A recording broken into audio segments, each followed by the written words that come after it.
आज मैं एक ऐसी जगह पर हूँ जहाँ पे बहुत समय से मैं आना चाहती थी। इन मंदिरों के बारे में मैंने बहुत लंबे समय से सुना है और अलग अलग कहानियाँ सुनी हैं। मैं आज हूँ खजुराहो के मंदिर में, जो कि मध्य प्रदेश में है। मध्य प्रदेश मेरा राज्य है और खजुराहो के मंदिरों के बारे में जैसे आपने सुना होगा कि मंदिरों पे काफ़ी इरोटिक या जिसे कहा जाए कामुक स्कल्पचर्स हैं और इसके लिए ये टेम्पल्स जो हैं वो वर्ल्ड फेमस है। कई बार जब हम छोटे थे हमें कहा जाता था कि जब बड़े हो जाओगे या शादी हो जाएगी तब आप खजुराहो के मंदिर जाना। तो ऐसा क्या है इन मंदिरों में, आइए जल्दी से आपको एक ट्रिप पे लेके जाती हूँ, कुछ मंदिर दिखाती हूँ, ये जगह कैसी है वो भी बताती हूँ और थोड़े से इसके इतिहास के बारे में भी जानना ज़रूरी है। देखिए, भारत को हम कामसूत्रास लैंड कहते हैं। हमारे यहाँ पे सेक्स को लेकर हमेशा ही काफ़ी एक खुला माहौल और एक आध्यात्मिक या स्पिरिचुअल अप्रोच रही है। तो ये जो मंदिर हैं, these were built about 1050 AD। अलग अलग इसमें लोग समय बताते हैं, बट बहुत पुराने मंदिर हैं ये और चंदेला डायनेस्टी के समय पे ये मंदिर बने हुए थे। शुरुआत में ये मंदिर जो है वो अराउंड 85 टेम्पल्स 20 एकड़ में फैले हुए थे, लेकिन अब इतने सालों के बाद लगभग यहाँ पे कुछ 25 मंदिर बाकी हैं। जैसे ही आप टेम्पल्स में एंटर करते हैं, ये पहला टेम्पल आपको दिखता है लक्ष्मा टेम्पल, और ये विष्णु भगवान जी को मंदिर जो है वो डेडिकेटेड है। आइए जल्दी से इसका एक चक्कर लगाते हैं और देखते हैं कि क्या है इन मंदिरों में। देखिए, जब मैंने इसके बारे में पढ़ना शुरू किया तो एक चीज़ मैंने रियलाइज़ करी कि while a lot of attention goes on sex, बहुत लोग जो हैं यहाँ पे इरोटिक स्कल्पचर्स पर ध्यान देते हैं, लेकिन एक्चुअली जो इरोटिक स्कल्पचर्स हैं इन मंदिरों में वो केवल इन मंदिरों का 10% भाग ही है। बाकी इन मंदिरों में जो हिंदू और जैन धर्म में, स्पेशली हिंदुज़म में, जो 4 लाइफ के गोल्स बताए गए हैं, धर्म, अर्थ, काम और मोक्ष, उनका डिपिक्शन है इन मंदिरों पे। तो जैसे कि अभी हम देखेंगे कुछ ऐसी पेंटिंग्स हैं जहाँ पे एक लड़की सुबह उठकर अंगड़ाई ले रही है या अपने बाल सजा रही है।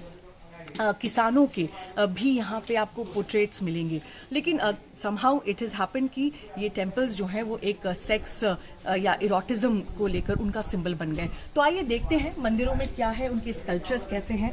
और मैं बात कम करना चाहती हूँ, आपको दिखाना ज़्यादा चाहती हूँ। आइए देखते हैं।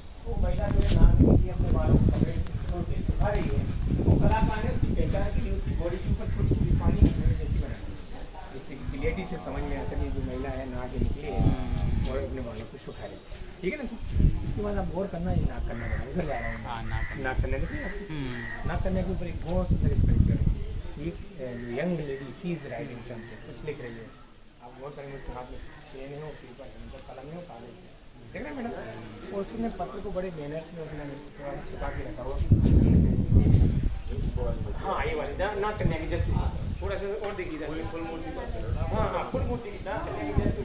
अब देखिएगा, काफ़ी सारे अलग अलग तरह के स्कल्पचर्स हैं यहाँ पर। अब ये बीच में एक पैनल आता है which is famous for its erotic sculptures. So what you will see here is eroticism's description. Now a lot of people here say, बहुत सारे लोग यहाँ पे कहते हैं, ओशो ने बड़े फेमसली कहा था कि यदि खजुराहो के मंदिरों में आप केवल बैठकर मेडिटेट ही कर लें तो आपकी जो सेक्सुअल डिज़ायर्स है वो काफ़ी सब्लिमेट हो जाएंगी। तो इन मंदिरों को जो है वो एक कामुकता के दृष्टिकोण से नहीं अपितु तंत्रा के पर्सपेक्टिव से बनाया गया है। तो तंत्र क्या है या तंत्र और सेक्स में क्या अंतर है? देखिए, सेक्स जो है इट्स अ फिज़िकल थिंग, जहाँ पे आप सिर्फ अपने फिज़िकल डिज़ायर्स को पूरा कर रहे हैं, लेकिन तंत्रा जो है it's when you try and take your physical energies into a higher spiritual form. So when love making is not just physical but also spiritual, that is where the practice of tantra comes into picture. अब India में यदि हम इस बात की कल्पना करें कि देखिएगा 1050 AD में किस तरह की सोच थी या किस तरह का एक मैं कहूँगी इरोटिसिज्म जो है वो हम मंदिरों पे दिखा सकते थे। और आज इतने सालों बाद जब हम इंडिया में सेंसरशिप की बात करते हैं, या अभी जैसे कि सेंसरशिप पे काफ़ी डिबेट चल रहा है सिनेमेटोग्राफ एक्ट के अमेंडमेंट बिल को लेकर, तो उस पर कई बार मैं ये सोचती हूँ कि हम इवॉल्व हुए हैं या हमारे समाज में जो है वो एक प्रकार का रिग्रेशन हुआ है। दिस इज़ अनदर पैनल, ये एक दूसरा पैनल है जहाँ पे आप कुछ स्कल्पचर्स देख सकते हैं। और भारत में इसे जो है वो कभी भी ऑब्सिनिटी की नज़र से नहीं देखा गया। It was always seen as an art form. और ये डिबेट लॉ में तो ज़रूर, लेकिन समाज में भी एक बड़ा डिबेट है कि what is okay for people to see and what is not okay for people to see. Khajuraho के मंदिरों के बारे में एक और अच्छी कहानी है जिसके बारे में मैं आपको बताती हूँ। जब ये मंदिर बन रहे थे तो जो यहाँ पे छोटे बच्चे थे, पीपल हु वर ब्रह्मचारीज, या जो बहुत यंग थे, उन्हें मंदिर में तब तक नहीं आने दिया जाता था जब तक कि वो घरेलू या गृहस्थ जीवन के लिए तैयार ना हो जाएं। तो उस समय में भी एक एज रिस्ट्रिक्शन तो था। तो बच्चों को इन चीज़ों को सही समय पे एक्सपोज करना ज़रूरी है। एक समय के पहले एक्सपोज नहीं करना चाहिए, लेकिन once you are an adult, जब आप एक बार अडल्ट हो जाते हैं, तो इन चीज़ों से आंखें फेर लेना या इसके बारे में बात ना करना, और दूसरी तरफ भारत का ये सच कि हमारे यहाँ जो है वो आबादी लगातार बढ़ती जा रही है।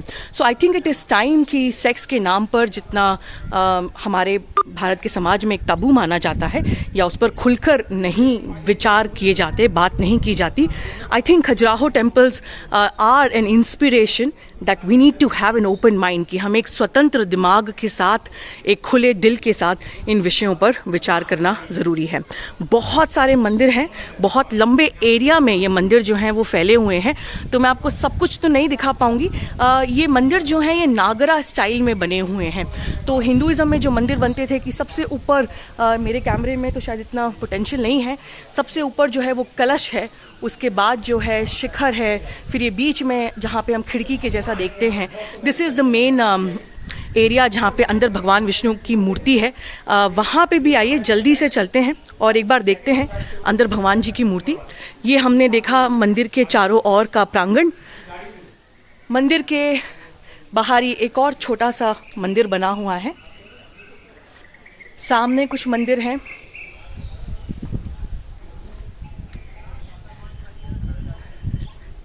अब ये हम मंदिर की तरफ ऊपर जा रहे हैं। ये सारे मंदिर जो हैं वो पत्थर से बने हुए हैं और इनमें कुछ बदलाव नहीं किया गया है, मतलब जिस प्रकार से बने हैं वैसे ही बने हैं। नमस्ते भैया, आराम से चलेंगे। आपका क्या नाम है? हाँ, केहर जी। कब से काम कर रहे हैं आप यहाँ पे? हम यहाँ 12 साल हो गए। तो अभी यहाँ पे टूरिस्ट आ रहे हैं खजुराहो में? आ रहे हैं, लेकिन कम आ रहे हैं जी।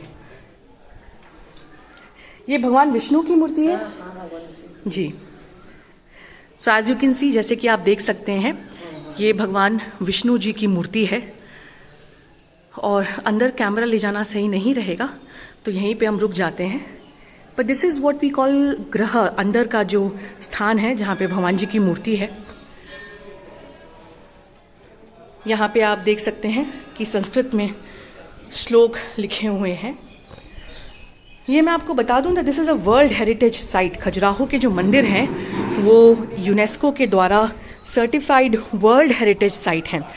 यदि आपके सवाल ये है कि वर्ल्ड हेरिटेज साइट का क्या मतलब होता है, या कोई कंट्री जब किसी साइट को हेरिटेज साइट कहती है या वो कोई वर्ल्ड हेरिटेज साइट होता है तो उसका क्या मतलब होता है। देखिए, यदि सपोज़ किसी दो देशों के बीच में किसी भी प्रकार का युद्ध छिड़ता है तो वर्ल्ड हेरिटेज साइट्स को डिस्ट्रॉय नहीं किया जा सकता। ये बहुत ज़रूरी बात है। प्लस इसके जो इंस्पेक्शन स्टैंडर्ड्स होते हैं वो भी इंटरनेशनल होते हैं। So these entire set of temples is recognised world heritage site. अब मैं आगे जाऊंगी, कुछ और मंदिरों को देखूंगी, और लेकिन मैं आशा करती हूँ कि इससे कम आपको खजुराहो की एक झलक ज़रूर देखने को मिलेगी। धन्यवाद।